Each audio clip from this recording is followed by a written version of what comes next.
pas dire qu'il y a une politique de l'offre quand on supprime une partie des impôts de production et quand, de l'autre, on a une avalanche de normes qui nous coûte 4% du PIB et 60 milliards d'euros. Mais vous n'avez pas répondu à la question. Que dites-vous aux chefs d'entreprise? Mais je dis aux chefs d'entreprise, c'est que, et c'est pas une façon de me laver les mains, c'est que, le Rassemblement national n'a pas la responsabilité du blocage dans lequel se trouve le pays.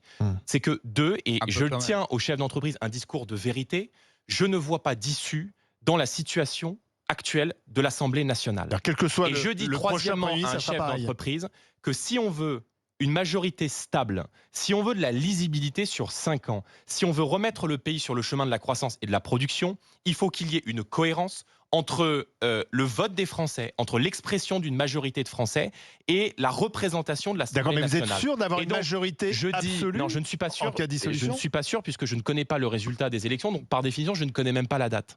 Mais je viens dire à nos compatriotes que l'hyperfiscalité, c'est pas une fatalité. Que l'avalanche de normes, c'est pas une fatalité. Oui, mais là, il n'y a pas d'hyperfiscalité. Le prix de l'électricité, qu'un prix de l'énergie qui est 2 fois plus élevé qu'aux États-Unis et qui condamne aujourd'hui l'industrie, mais qui condamne aussi nos petits commerçants, nos artisans, c'est la conséquence de notre soumission aux règles européennes de fixation des